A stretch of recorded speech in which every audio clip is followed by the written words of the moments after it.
Sometimes the wounds we try hardest to bury are the ones that won't stay quiet. Sometimes a single letter can reopen a lifetime of silence.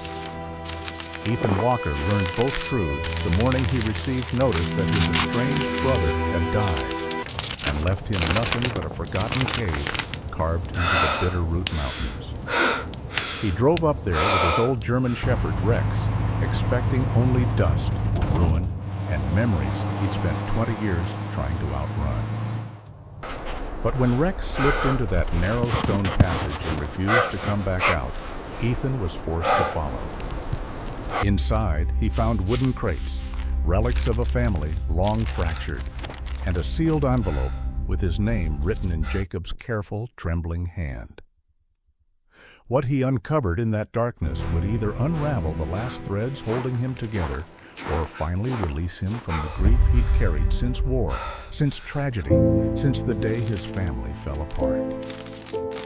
What secret was buried in Stone Hollow that changed everything? Before we jump in, tell us where you're tuning in from.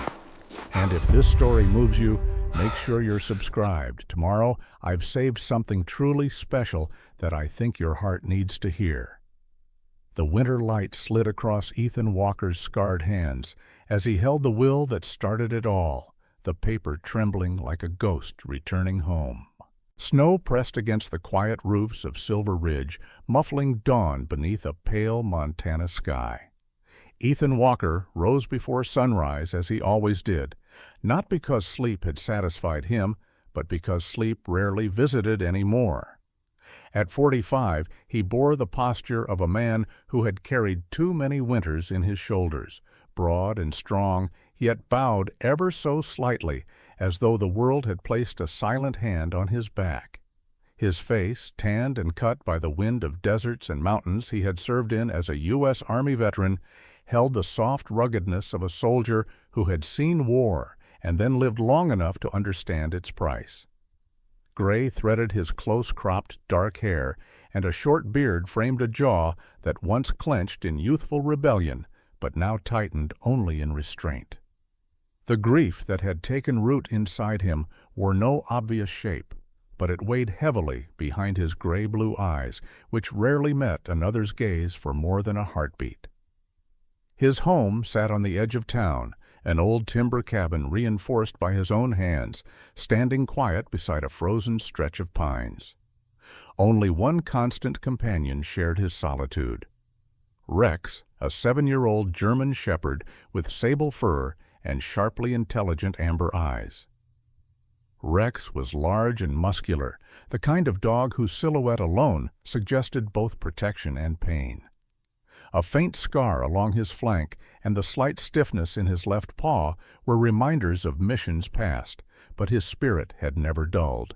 He moved with a soldier's alertness, always aware of his surroundings, always reading Ethan with uncanny sensitivity. They were mirrors, both broken, both loyal, both surviving one day at a time.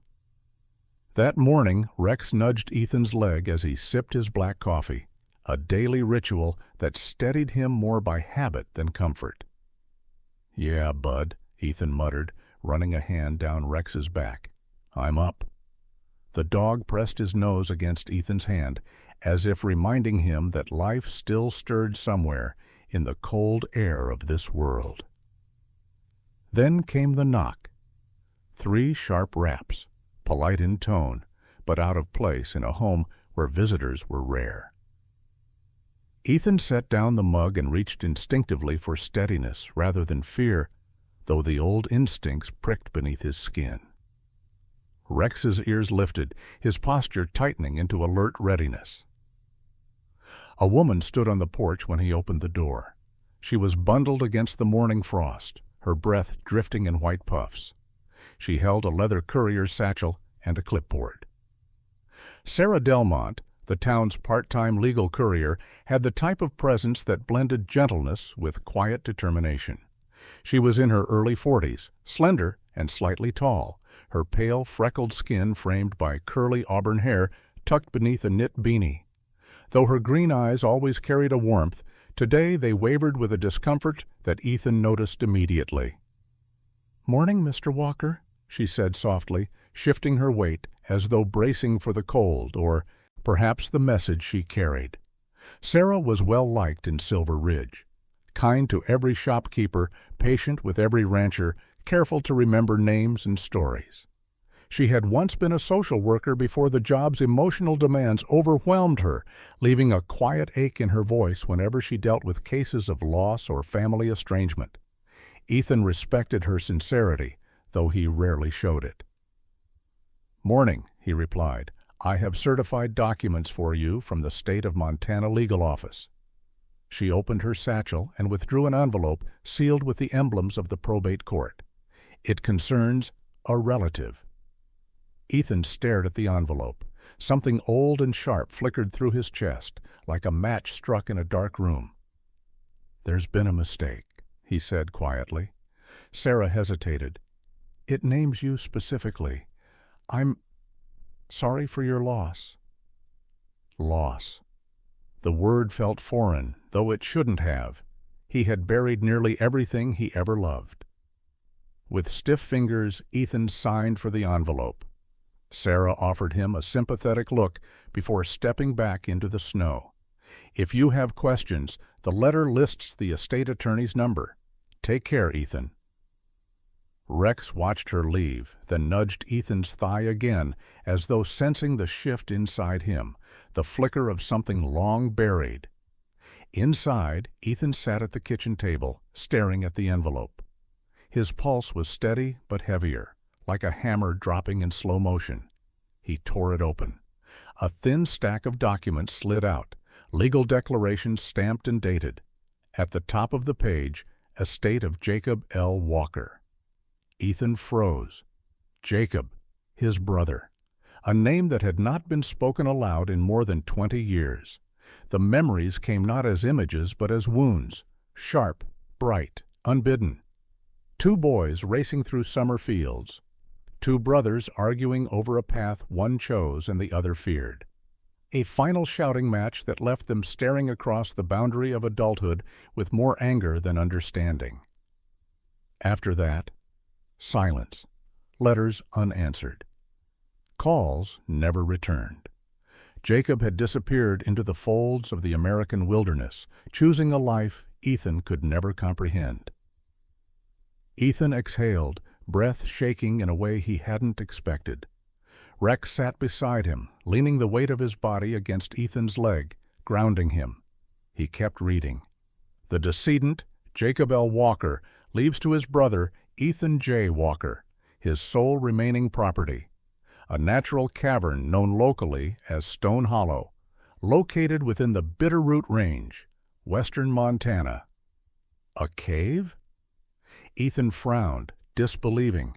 Jacob had spent his life wandering forests and mountains. Why leave behind a cave? And why leave it to him? Another page lay beneath the deed, a sealed envelope with a handwritten line across the back. "Open only when you reach the place." Ethan touched the ink. It was unmistakably Jacob's handwriting. Sharp, narrow letters, the pen strokes always slightly tilting as though hurrying towards something unsaid. His throat tightened. There were so many questions, and each one scraped against the edges of old regret. The cover letter listed the estate attorney, Robert Halverson, a man Ethan remembered vaguely. Halverson had once been a stern, heavy-set figure with silver hair and square spectacles, an attorney respected across the county for his blunt honesty. Ethan dialed the number with reluctant fingers. The call connected after a few rings. "This is Robert Halverson." "Mr. Halverson, this is Ethan Walker." A pause. "Ethan?" the attorney said, his voice softening. "I had hoped you would call. I'm sorry for your loss. Your brother spoke of you in the end." Ethan's grip tightened on the phone. Why did Jacob leave me this? Why now? Halverson exhaled slowly.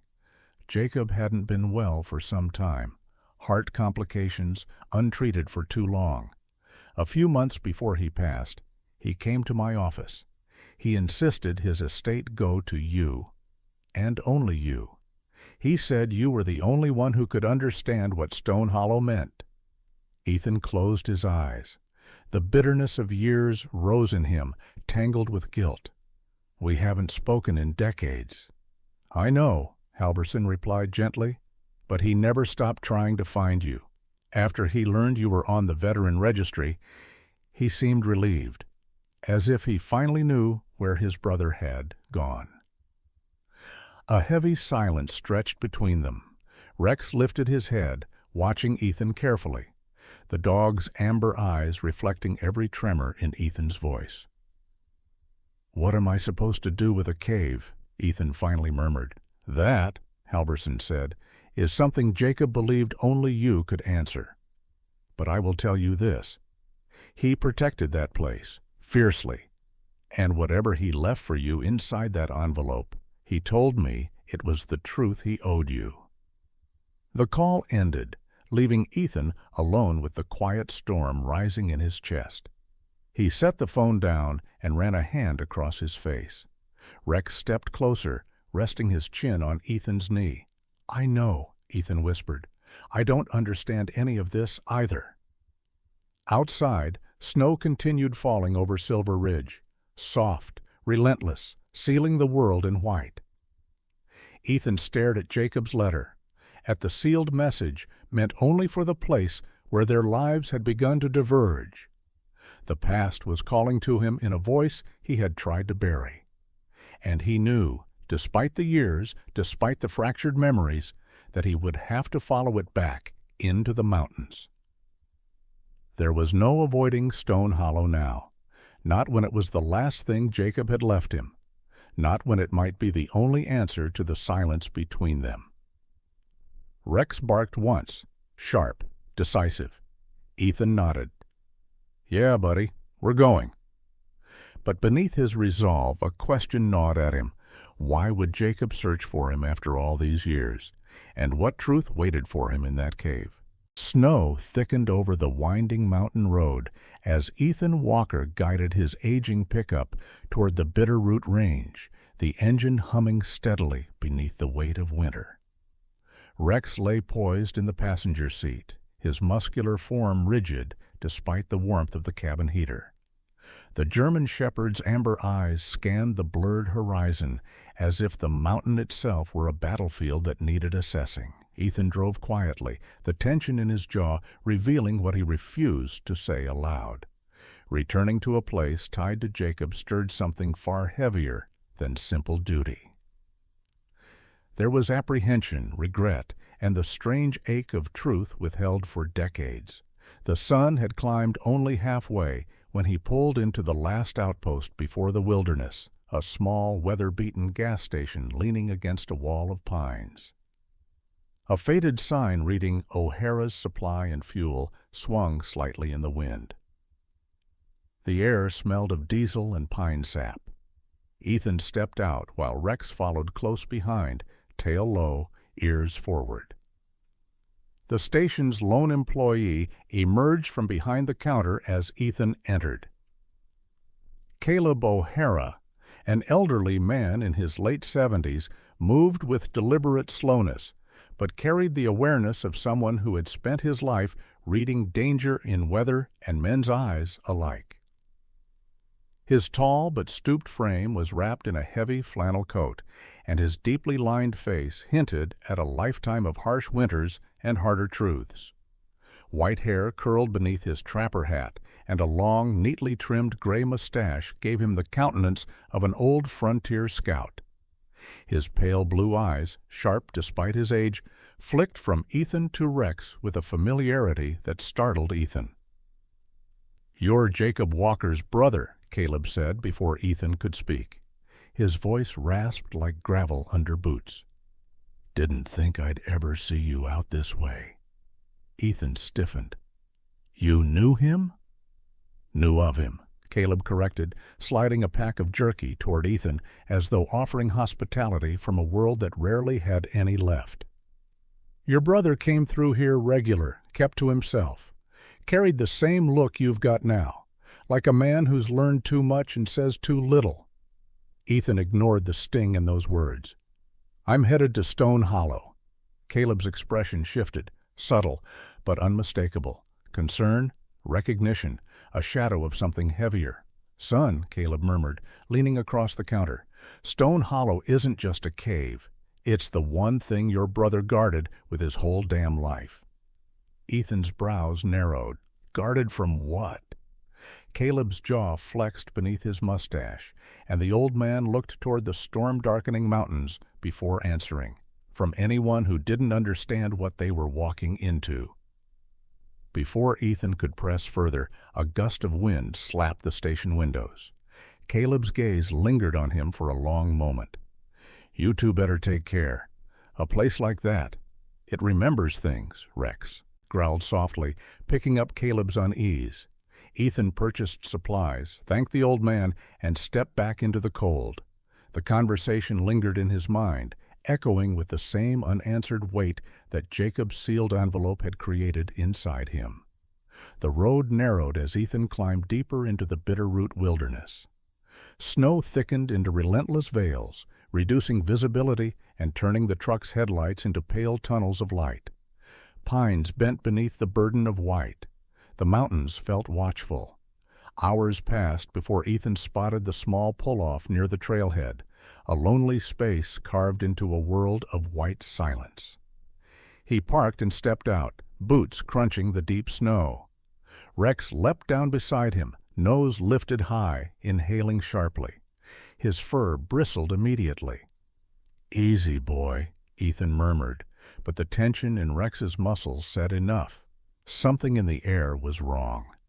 Ethan slung his old military pack over his shoulder, tightened the strap of his flannel-lined jacket, and surveyed the path ahead. The faint trail snaked through the trees, half buried beneath the fresh snowfall. But even through the shifting drifts, Ethan noticed it. Impressions in the snow just beneath the newer layer. Not quite fresh, not fully old.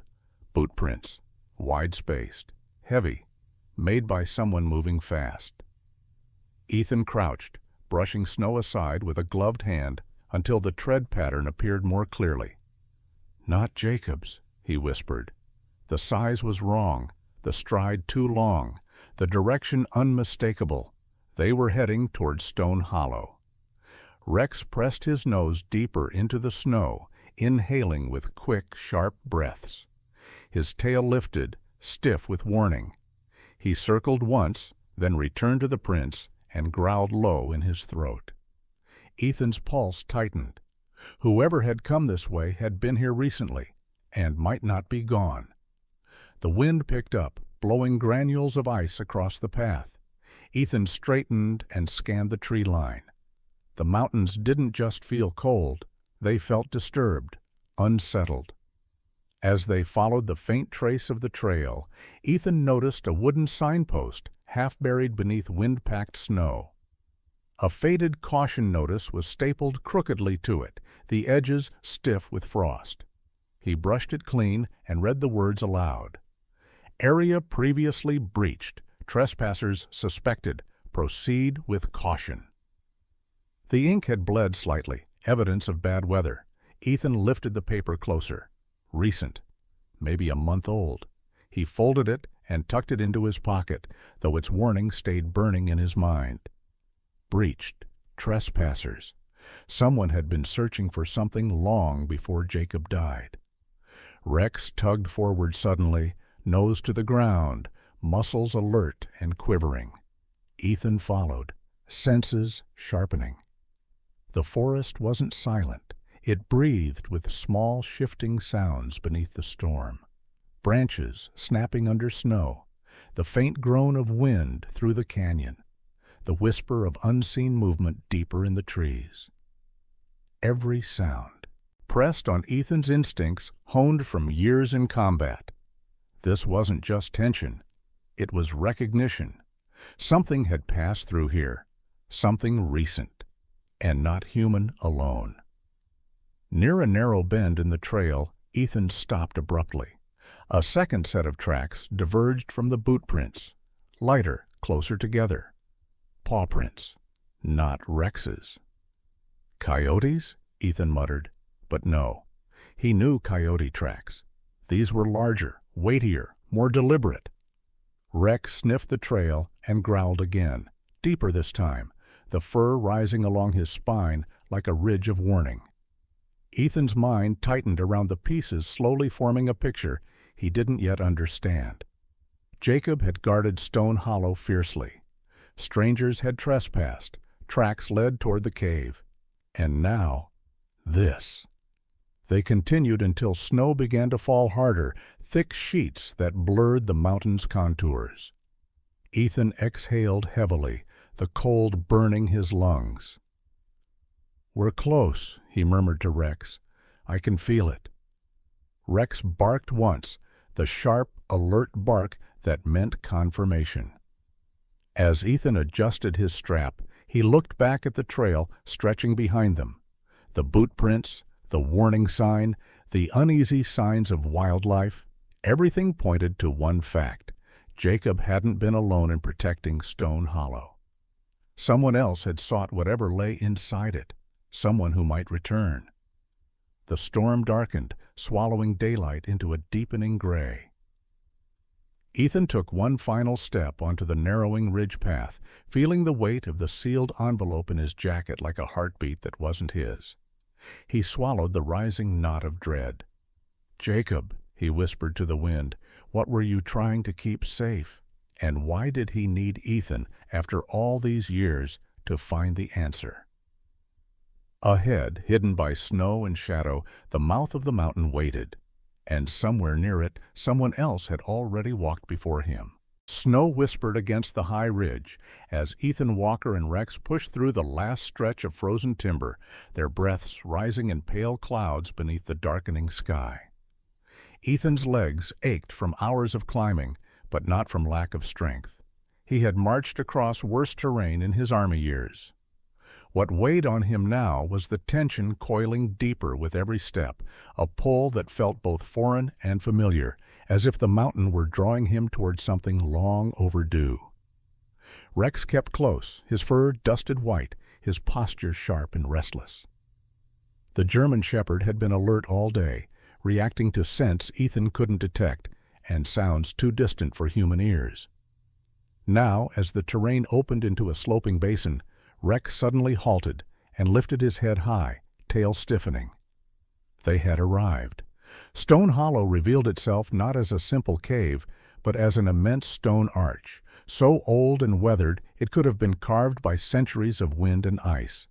Snow clung thick to its surface, while tangled mountain vines dangled from the rim like forgotten curtains.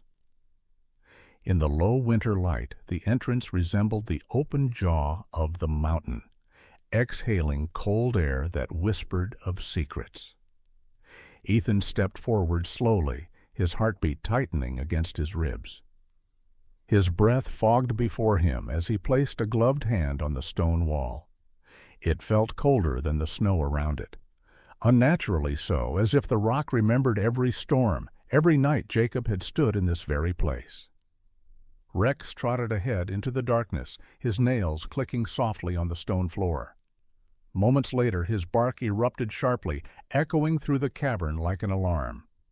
Ethan switched on his tactical flashlight, the beam slicing through the dark. The interior of Stone Hollow stretched wider than he expected, the ceiling arching high above like a natural cathedral. But what caught Ethan's breath wasn't its size. It was the order. The unmistakable signs that Jacob had not only visited often, but cared for this place. Against the right wall stood a row of old wooden shelves, hand-built, their edges sanded and joints fitted with unusual precision. On them lay metal storage tins, each labeled with simple markings in Jacob's uneven handwriting.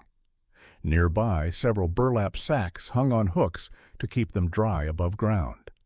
Scattered between them were packets of desiccant beads, placed carefully to preserve whatever Jacob stored here.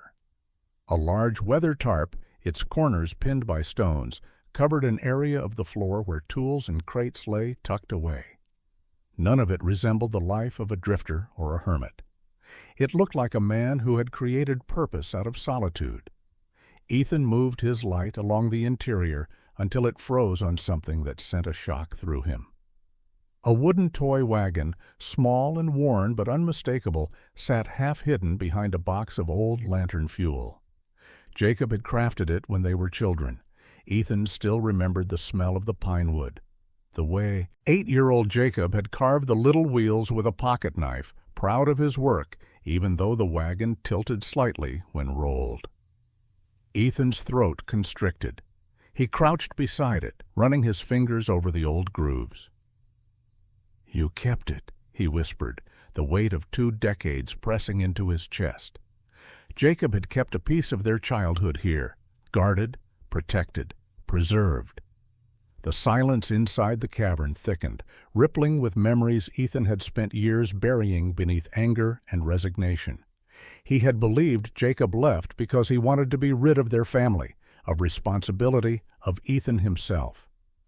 But the toy wagon told a different truth, one that reached deeper than words. Rex barked sharply again, this time from the far end of the chamber. His bark wasn't fearful, but urgent. Ethan stood and followed the sound, weaving between crates stacked neatly along the rocks. As he neared the back of the cave, the temperature dropped further. His breath fogged in front of him as he reached a tight corridor leading deeper into darkness. Rex stood at its mouth, paw pressed to the stone ground, ears pinned forward in full alertness. The beam of Ethan's flashlight skimmed across the entrance of the narrow passageway, revealing faint reflections, subtle glints like distant metal catching firelight. Ethan knelt beside Rex. "What is it, boy?" Rex let out a low rumble, nose pointed toward the black corridor. There was no mistaking the dog's meaning. Something lay beyond. Ethan shined the light deeper. The stone tunnel stretched downward at a slope, the walls smooth in some places and jagged in others, evidence of both natural formation and human adjustment. The reflective glimmer deep within the passage flickered again, cold, metallic, purposeful. Ethan's pulse quickened. Jacob had guarded this place, built storage, preserved tools, returned year after year. But he hadn't spent his life protecting the outer room. He had been protecting whatever lay in this hidden passage. Ethan rose, scanning the area again. He noticed details he had missed before. A coil of climbing rope, a rusted lantern, and beside them, an old metal canister half buried in dust. When he lifted it, he discovered it was a waterproof field container, military grade, likely acquired long after Ethan's own service years.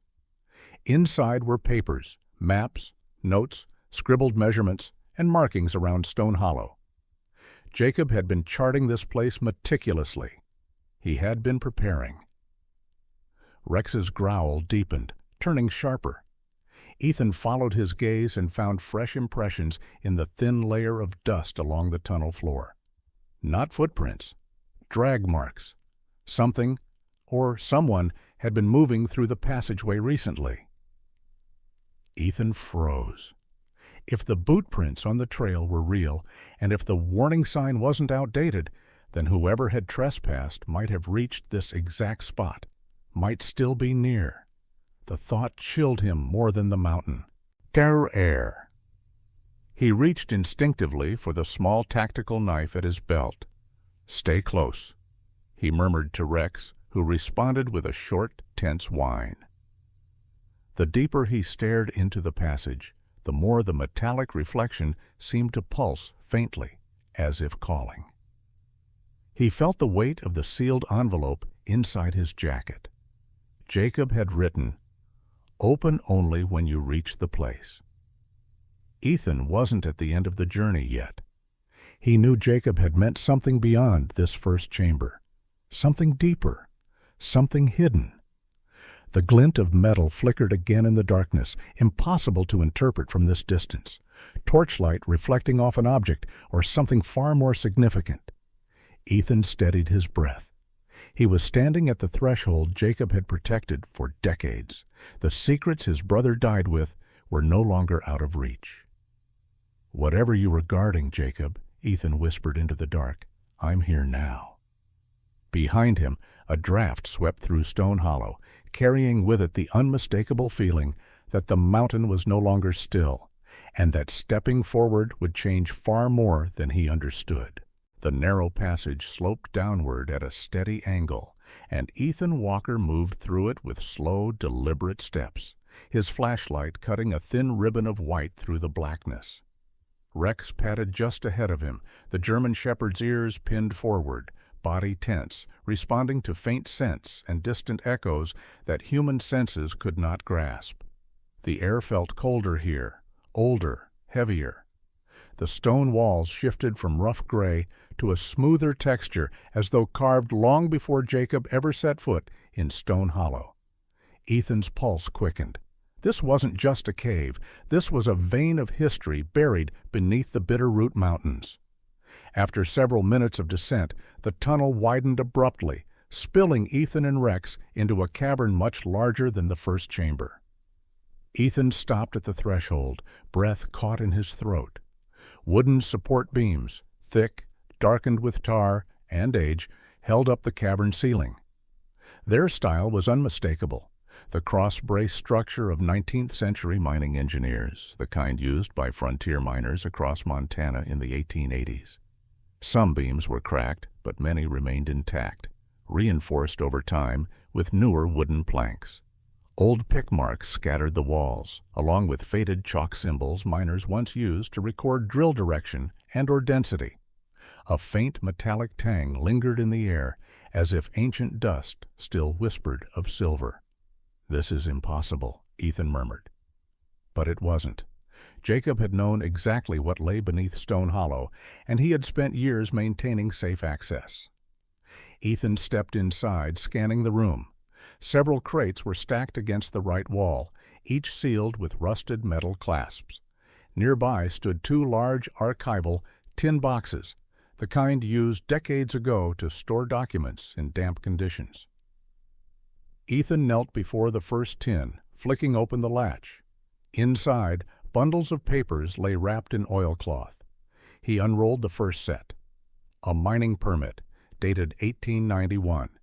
Issued to Samuel Walker, a name Ethan knew only through thin ancestral stories his grandfather used to tell before the old man's memory faded into silence. Ethan traced the ink with a gloved finger. Samuel Walker had been one of the first prospectors in this region, a stubborn man carved from the early American frontier. If the records here were genuine, then Stone Hollow wasn't just family land. It was a legally documented mine, abandoned and forgotten, except by Jacob. The next document was a map, hand-drawn, edges yellowing with age. It detailed tunnels, ore veins, and depth measurements stretching beneath miles of mountain terrain.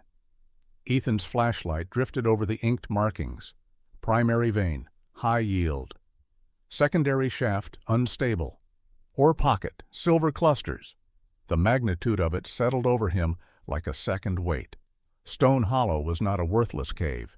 It was a silver mine, a real one, and the Walkers had owned it for over a century. Rex gave a low whine, nudging another box. Ethan opened it. This time the papers were newer, government forms from the mid-20th century, stamped with the insignia of the Montana State Geology Office. A survey dated 1964 declared the mine still held substantial untapped reserves.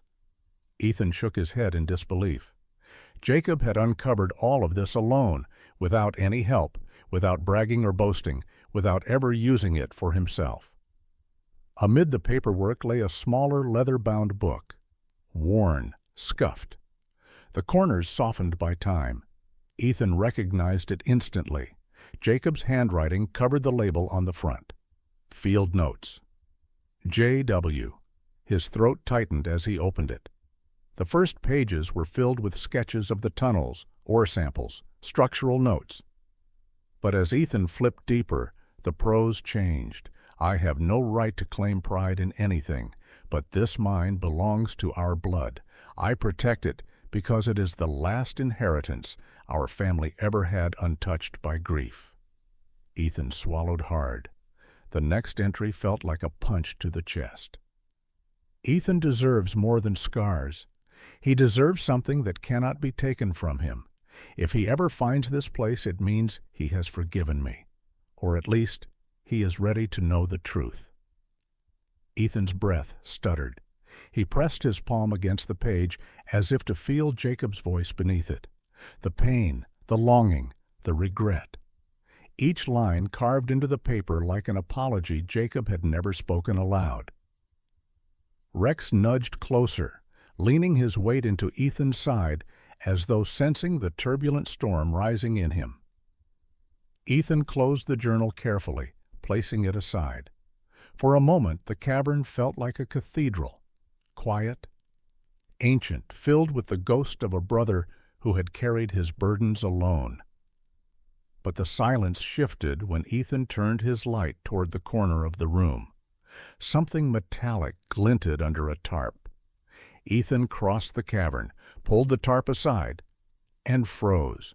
A small steel safe, the old-fashioned rotational dial kind, lay toppled on its side. The door had been pried open violently. Deep gouges, marks of a flat bar or heavy tool. The metal was bent inward, the lock crushed. Someone had broken into it. Recently, most likely within months, perhaps even weeks, before Jacob died.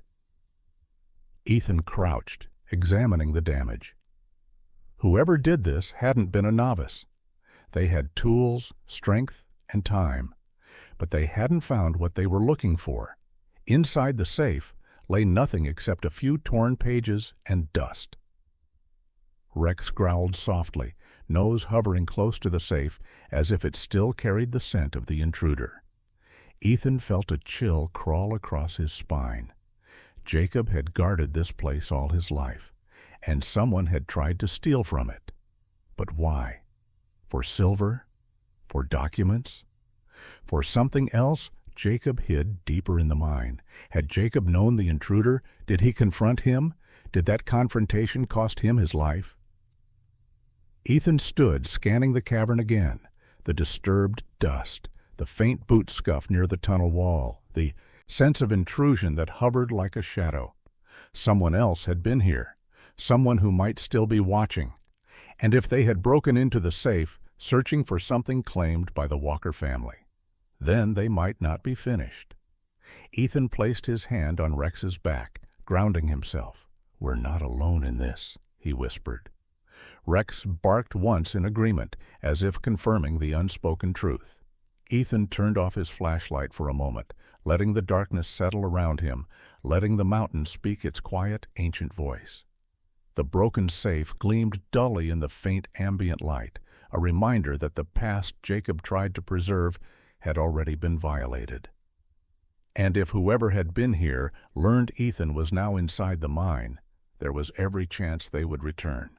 The mountain held secrets, and now, danger. The cavern felt colder now, as if the mountain itself had drawn a long breath and was holding it, waiting for Ethan to uncover what Jacob had left behind. The broken safe sat against the wall like a wounded sentinel, and Ethan stared at it before slowly reaching inside again. Something thin and leather-bound lay wedged beneath the torn papers. Ethan pulled it free. It was a journal, small, worn, and dark brown, with the edges curled from years of handling. The cover carried faint indentations where Jacob's hand had pressed countless times. Ethan felt a tightness in his chest, the kind that came not from exertion, but from memory, regret, and the slow dawning of truth. Rex whined softly beside him, the German shepherd's amber eyes fixed on him with quiet understanding. Ethan opened the journal carefully. The first pages contained brief field notes, sketches of ore veins, and maintenance records of the supports in the mine. But soon, as he turned deeper into the notebook, Jacob's words shifted. They became intimate, raw, written with the trembling script of a man who had spent too long alone with his thoughts. I was diagnosed 6 years ago. Congenital heart condition. Doctor said surgery was possible, medication necessary. I walked out instead. Ethan exhaled slowly. Jacob had never been one to trust hospitals. Their father's death in a Montana clinic, an undiagnosed aneurysm that claimed him overnight, had carved a deep fear in Jacob. As a boy, Jacob had stood frozen beside the hospital cot, unable to process what had happened. As an adult, that fear hardened into refusal. Ethan could almost see him now. Tall, thin but wiry, with his angular jaw, sun-darkened skin, and the sharp, restless eyes of a man who never fully healed from childhood grief. Jacob had always been different from Ethan, more inward, more haunted, more distrustful of anything he couldn't fix with his own hands.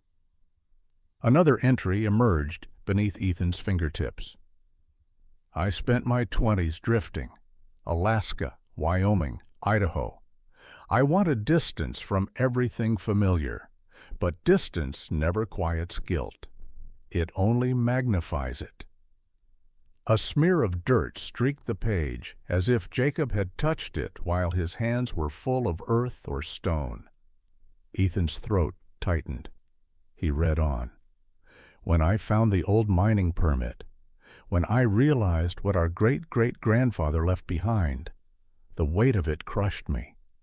A family legacy, something real, something untouched, something we were supposed to guard, not abandon.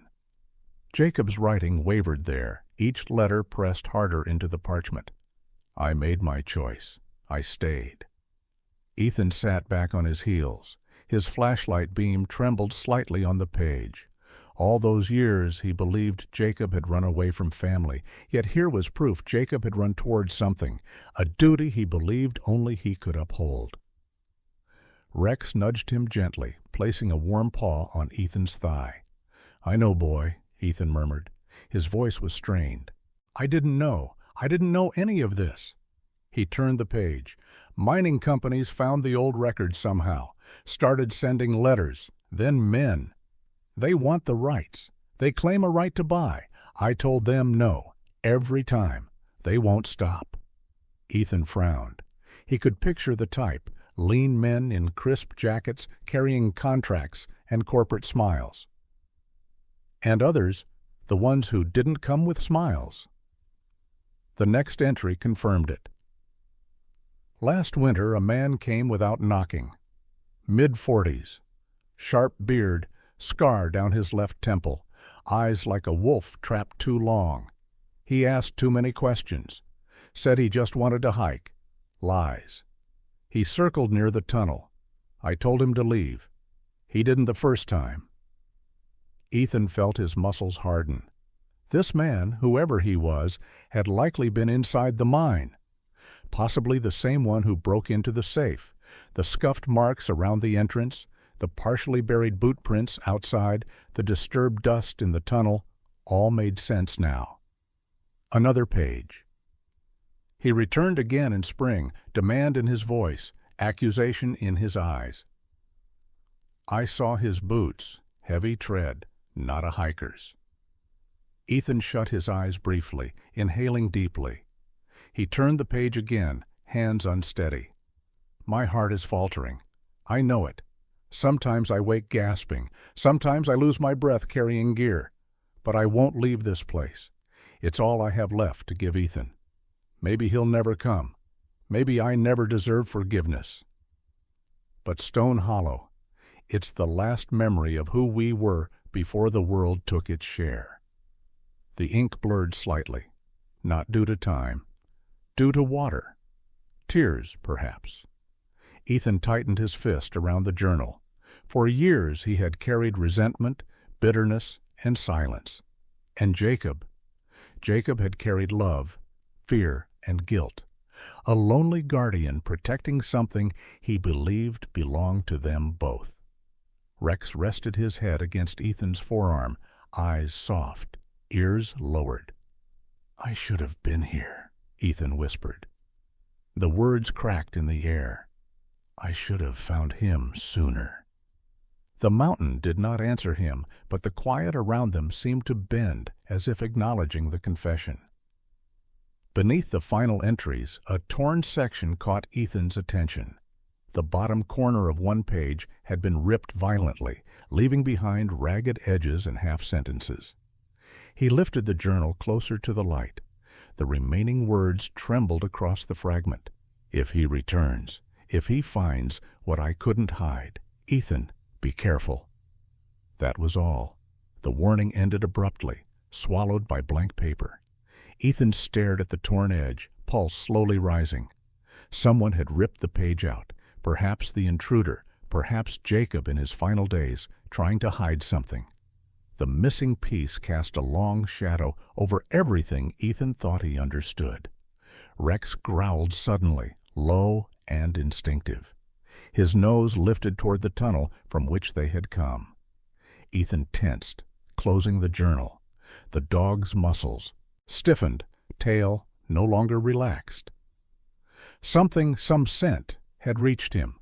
Not animal, not wind, human. Ethan rose quickly, sliding the journal into his jacket. His breath was steady, but his shoulders tightened, the instincts of a soldier returning in full. "Rex," he whispered, "stay close." The German shepherd shifted nearer, ears forward, gaze fixed on the darkness. The mine had stopped being a place of memory. It had become a place of threat. Whoever Jacob warned him about might not be finished. The echo of Jacob's torn words lingered as Ethan stared back into the tunnel. "Be careful." The warning was no longer for the past. It was for now. Cold air swept through the old mining chamber as Ethan Walker stood motionless, Jacob's journal still heavy inside his jacket. The echo of Rex's growl faded into the tunnel behind them, swallowed by the long throat of stone. For a moment Ethan did not move. He simply breathed, slow, uneven, raw, as though the truth of Jacob's words had carved a hollow place in him that the mountain wind now filled. Then he reached into his pack and removed the sealed envelope. The second letter, Jacob's last message. The one he had been told to open only when he reached the heart of Stone Hollow. Ethan held it in both hands, the paper stiff with the cold, the wax seal cracked slightly from age. Rex watched him closely, ears angled forward, tail lowered in the posture of a dog, sensing a moment that mattered. Ethan broke the seal. Inside were 2 items, folded with the precision of a man who had lived alone too long, a certificate and a set of handwritten pages. He unfolded the certificate first. The ink shimmered faintly under his flashlight. Certificate of Mineral Rights. Transfer of ownership issued by the state of Montana, legally binding, signed by the relevant authorities, and beneath every signature, one final line in Jacob's steady, determined handwriting. Transfer full rights of Stone Hollow Mine to Ethan James Walker. Ethan inhaled sharply. This was no symbolic inheritance. Jacob had ensured that the mine and everything it meant now belonged fully and legally to his younger brother. Ethan felt the weight of it settle into his bones. Not wealth, not silver, responsibility, legacy. A chance to carry something forward instead of losing it. He opened the second set of folded pages. Jacob's handwriting stretched across them, slanted, careful, a man forcing clarity through pain.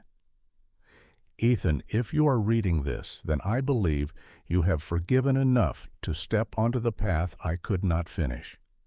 I never protected this place for money. You know me well enough, even after years apart, to understand that.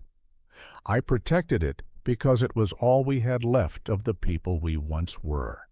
Before war and grief stole our voices, before silence built walls between us.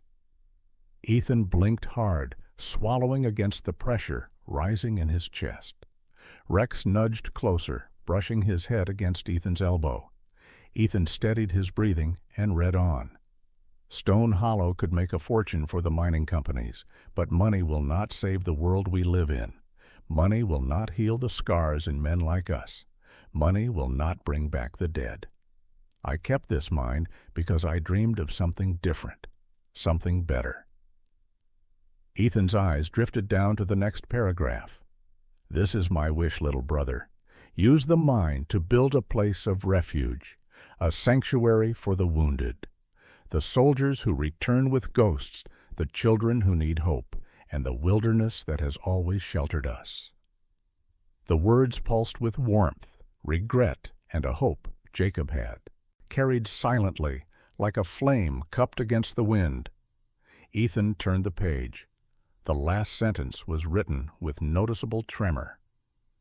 If you read this, I trust you to finish what I began. My life has been a long mistake, but loving you was never part of it. Jacob. Ethan's breath hitched. He closed the letter gently, pressing it against his chest. It wasn't just an inheritance. It was a confession, a plea, and a vision. A second chance for both of them. Ethan rose slowly, taking in the cavern one last time. The plans, the maps, the journals, the remnants of Jacob's quiet, lonely devotion. He slid the letter into his jacket and looked down at Rex. We're building something here, he whispered, for him, for us. Rex wagged his tail once, short, slow, solemn, before turning his head sharply toward the tunnel. His ears shot up. A low growl vibrated in his chest. Ethan immediately stiffened. The mine had gone still again, but not with the silence of abandonment. This was the quiet of being watched. Ethan clicked off his flashlight and moved cautiously through the passage, Rex close at his heel. The air shifted more noticeably the closer they came to the entrance chamber. Ethan reached the final bend and paused, listening. Snowfall whispered faintly beyond the cave entrance, but beneath it, something else. Footsteps, light ones, moving away. He stepped to the mouth of the cave, heart pounding. Outside, the world had changed. Fresh snow blanketed the clearing, but across its smooth surface, a single line of footprints, very recent, very close, walking toward the thick woods below the ridge. Ethan crouched and touched one print. The edges were crisp. The snow hadn't had time to soften or melt.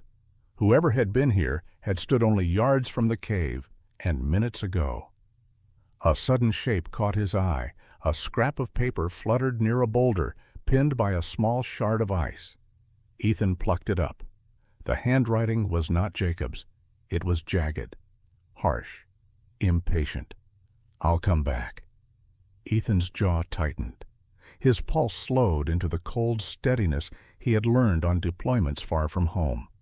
He scanned the woods again, but the figure, whoever he was, had vanished into the white wilderness. Rex pressed close to Ethan's leg, tracking the scent with rigid tension. The intruder had seen them, known he was here, known he had opened Stone Hollow, and now he would return. Ethan folded the note and slipped it into his pocket. Jacob, he whispered into the wind, you weren't wrong. Someone wants what you protected. Snow drifted around him as he looked out over the Bitterroot Mountains. The ridge stretched endlessly, a world of frost and pine and shadow. And somewhere in it walked the man Jacob had feared. Rex growled once more, scenting the trail as Ethan stared into the trees. The warning in Jacob's torn journal echoed through him like a heartbeat. If he returns, be careful. The time for caution had begun. Ethan tightened his gloves, squared his shoulders, and looked down at Rex. We're not running, he muttered. Not from him, not from this. The dog answered with a firm bark.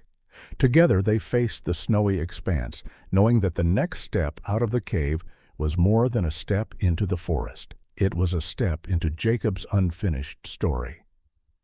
And now it belonged to Ethan. Dawn lifted slowly over the Bitterroot Range, casting pale gold across the snow-dusted pines as Ethan Walker guided his truck down the winding mountain road. Rex sat upright in the passenger seat, ears perked, as if he too sensed that something was shifting for the first time in decades. Something final, something beginning. Ethan's thoughts churned with the letter, the journal, the footprints, the warning, and the ghost of a brother who had carried love and guilt in equal measure. He drove in silence, letting the weight of it all settle. The sheriff's office in Ravalli County occupied a brick building that always looked smaller than the badge it represented. Inside, the air held the scent of old coffee and printer ink. A receptionist directed Ethan to speak with Sheriff Calvin Mercer, a man known to most in the region as the type of officer who handled problems quietly, thoroughly, and without theatrics. Sheriff Mercer appeared moments later, extending a hand. He was in his early 50s, with a thick build earned through years of ranch work before he joined law enforcement. His face was large-jawed and weathered, the kind that looked carved by the seasons. A short steel-gray beard framed his chin, and deep-set brown eyes observed Ethan with an unhurried calm. Though his presence was firm, nothing about him felt aggressive. He carried the subdued steadiness of someone who had once lost too much and rebuilt himself slowly. Those who knew him whispered that his son had died in a hunting accident years ago, and the grief had hollowed him into a quieter man. Ethan could see that truth in the softness of his voice when he spoke. "What can I do for you, Walker?" Ethan laid out everything: Stone Hollow, the gutted safe, the man Jacob described in his journal, the footprints fresh in the snow, the note left behind. Mercer listened without interrupting, arms crossed loosely, gaze steady.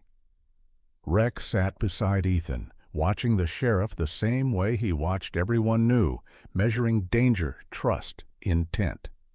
When Ethan finished, Mercer nodded. "All right," he said calmly. "Let me get a team to look into it." The sheriff assembled 2 deputies, Deputy Sloan, a tall, freckled woman with copper hair tied tightly in a bun, and Deputy Kim, a compact, sharp-eyed man with clean-shaven cheeks and a habit of studying every detail twice. They were efficient and polite, both carrying the professionalism of small-town officers accustomed to everything from missing hikers to wildlife encounters. After several hours of examining the tracks, reviewing old reports, and contacting regional patrol units, Mercer returned to Ethan with a folder in hand. "Your intruder," he said, "matches a group of illegal hunters we've been tracking for a while. They were known to wander into restricted land, even old mining sites. They operated for years without getting caught, but a federal investigation pushed them out of Montana last season." He pointed to a grainy photograph, 4 men in camouflage, bearded, gaunt, with the hollow look of those who lived without roots. "They crossed into Idaho 2 months ago. We haven't had a single trace since." "So they're not coming back?" Ethan asked quietly. Mercer shook his head. "Not unless they want federal charges breathing down their necks. You're safe. Jacob's mine is safe." A long breath escaped Ethan. A breath he hadn't realized he was holding since he saw the first footprint. Rex wagged his tail softly, brushing against Ethan's leg. Mercer placed a gentle hand on Ethan's shoulder. "Your brother sounds like a man who carried more than his share. I'm glad you found what he meant for you to find." Ethan nodded, unable to speak for a moment. He had spent years thinking he and Jacob were broken beyond repair, their brotherhood lost somewhere in the distance between youth and adulthood. Yet here, in the quiet office of a sheriff who understood grief better than most, Ethan felt something loosen inside him, a knot that had been tied for 20 years, finally beginning to unravel. The weeks that followed moved steadily, almost peacefully, as winter softened into the muddy thaw of spring. Ethan visited the county clerk's office multiple times, filing documentation, verifying proofs of ownership, transferring mineral rights, and finalizing his legal claim to Stone Hollow. The staff, particularly Ms. Harriet Doyle, A small, elderly woman with silver-streaked braids and a voice soft as the turning of pages, helped him navigate the complexities with patience. When all signatures were complete and stamped, Ethan filed one last document, the creation of a nonprofit foundation. He wrote the name by hand. Stone Hollow Veterans and Wilderness Trust, a fund meant not for mining giants or corporate greed, but for veterans battling PTSD, children in Silver Ridge needing scholarships, and the Bitterroot Forest Jacob had protected until his final breath. The first time Ethan read the mission statement aloud, he felt something shift inside him, as if Jacob's presence settled gently over his shoulder, whispering gratitude. Rex barked approvingly each time Ethan posted another document on the foundation board inside their cabin, tail thumping as if he understood the purpose behind each paper pinned to the wall. Spring came fully to the mountains by late April. Snow retreated along the slopes, creating rivulets of water that trickled into clear streams. Pine needles gleamed with fresh life, and with the thaw came warmth, thin at first, but enough to soften the stark edges of Stone Hollow. Ethan returned to the mine one final time. He carried 2 carved wooden markers, simple, smooth, and sturdy. The first read, Jacob Walker, Guardian of Stone Hollow. The second, Ethan Walker, Brother, Inheritor, Healer. Behind him, Rex walked with a steady gait, the German shepherd's dark coat gleaming beneath the soft afternoon sun. He sniffed the path occasionally, but there was no tension in his posture now, only calmness, as if the mine had quieted since the intruder had gone. Inside the main chamber, Ethan placed the 2 wooden markers side by side against a natural stone shelf, where sunlight filtered through a high crack in the cavern wall. Beside the markers, Ethan gently set the old wooden toy wagon Jacob had crafted when they were boys. The little wagon caught the warm golden light, glowing softly as though infused with the spirit of childhood restored. Ethan rested his hand on the stone. Memories fluttered around him, not vivid scenes, but impressions. Jacob laughing as they chased each other near the riverbank, Jacob teaching him to whittle a piece of pine, Jacob standing silent and distant after their father's death, Jacob leaving one morning without a word, because silence was easier than grief. Now, across 20 years of distance, Ethan finally understood. Rex sat beside him, tilting his head upward, as if listening to the mountain breathe. Ethan's voice came out low, steady. Jacob, I see it now, all of it. You weren't running, you were holding on. The cavern accepted his words with a soft echo. He stepped outside, standing at the threshold where stone gave way to sky. The spring wind moved gently across his face, carrying with it the quiet promise that some wounds did not have to remain open forever. Legacy, Ethan realized, was not silver or documents or claims filed in a county office. Legacy was love carried quietly, love misunderstood, love rediscovered, and finally, love forgiven. Rex pressed against Ethan's side, warm and steady. Together they walked away from Stone Hollow, leaving behind 2 markers, a wooden wagon glowing in sunset, and the restored truth of 2 brothers who had found their way back to each other, one in life, the other in the silence of the mountains. This was the true inheritance, not silver, but love found again after a lifetime lost. Thank you for walking this journey with us. If this story touched your heart, leave a prayer below and share it with someone who needs hope today. Don't forget to subscribe for more true stories of faith, healing, and the quiet miracles God places in our lives. May God bless you and your family always.